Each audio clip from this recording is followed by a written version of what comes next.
राम राम भाई सारे भाइयों ने। एक बार इस भाई चौधरी छोटू राम जी से, चौधरी चरण सिंह जी से, चौधरी देवीलाल जी से, बड़े नेता जो हैं उनकी यह बात सुनियो भाई एक बार।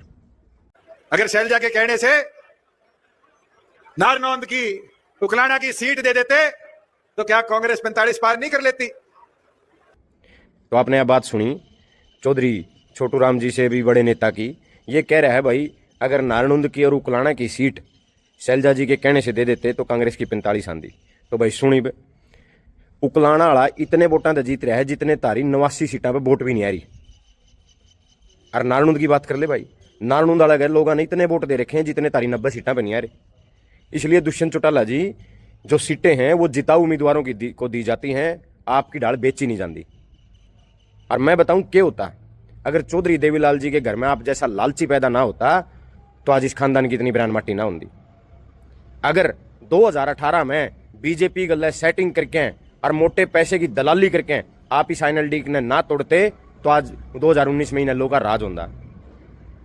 अगर बीजेपी के साथ बैठ के और पैसे कमाने पर ध्यान ना देते तो 750 किसानों की शहादत नहीं होती भाई। पीपली में, हिसार में, जींद में, बेरानी कितनी जगह किसानों को पिटा गया, किसानों के ऊपर लाठीचार्ज किए गए, 150 से ज्यादा किसान हरियाणा के शहीद हो गए। अगर इस बीजेपी की गोद में नहीं बैठा रहा तो ये किसान शहीद नहीं होंगे। और सुन मेरे भाई, यह जो जलन है ना, आम घर का को बालक विधायक बन जाए, को मंत्री बन जाए, या जलन ने कम कर दो। क्योंकि तारा यू बैम है कि आम घर के जो बालक हैं इन भोले भाले किसानों ने बुकाया के सारी उम्र तारे नारे लावे।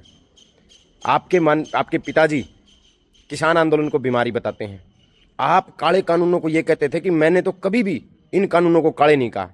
आज के दिन हर कानून को काला बोल दोगे तो इस देश में कानून तो कभी बनेंगे ही नहीं। एक कानून को तो आप भी काला कह रहे हैं ना, जो 3 एक साथ आए, या आपका मन बदल गया उसमें? मैंने तो आज तक उनको काला कानून नहीं कहा। तो आप उनके पक्ष में हैं तीनों कानूनों तो करिए, किस दिन मैंने उनको काला कानून आप तीनों कृषि कानूनों के पक्ष में? बिल्कुल है। आप लोग कहते थे किसान आंदोलन में जो लोग उड़े बैठे हैं बोले तो कांग्रेसी बैठे हैं, ये तो शराबी कबाबी बैठे हैं, ये आप लोग कहते थे।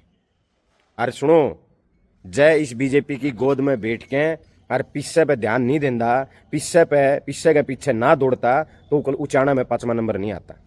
मैं बताऊं क्या नहीं होता। जितने भी 11 डिपार्टमेंट आपको दिए गए थे उन 11 में तो 9 डिपार्टमेंट में आपने बहुत मोटे घोटाले करे, जिसकी इतनी मोटी मोटी फाइल बीजेपी ने तैयार कर रखी है। और इस बीजेपी तक मड़ा भी अड्डा चलिया जदे बिल होंगे। और मेरी बात सुन भाई ध्यान से, दुष्यंत चौटाला जी जो चौधरी छोटू राम जी से भी बड़े नेता हो आप, न्यू कहे मैं ये सातू बैज जाते जब मैं बीजेपी के लिए नहीं जाता, ना ना ना, गलत फहमी है। ये सातू जद बैजे हैं जद तू एकला ही सारे सौदा ने जीम गया, सारा सौदा एकला ही रह गया। वो अनूप दानक जो तारा सुख दुख का साथी था, जो पार्टी ने छोड़ के तारा गल गया, उसको भी तने तबला बेंजोड़ा डिपार्टमेंट दिया। वह 11 मलाईदार महकमे खुद के दौरे रखे, वह भी कौन दिए उसको। इसलिए बाजे वह साथ बीजेपी के लिए जानते नहीं बाजे। अरे के बहम है तरह अगर लोगों ने फिर बका लेंगे। इब का लोग बैक देखो नहीं, 750 किसानों की मौत का जिम्मेवार है तू। जितनी जिम्मेवार बीजेपी है इतना ही जिम्मेवार तू है इन किसानों की मौत का। इसलिए नू ना बैम रखा है, अगर ये लोग ये किसान भूल जाएंगे इन बातों ने। तू खुद जिम्मेदार है इस बात के लिए। हरियाणा का एक एक शहीद किसान का जिम्मेवार तू खुद है। और जो बीजेपी के गलत थे, जो किसान आंदोलन में किसानों के खिलाफ थे, वो सब जिम्मेवार हैं। और बीजेपी के बाद सबसे बड़ा जिम्मेवार तू खुद है।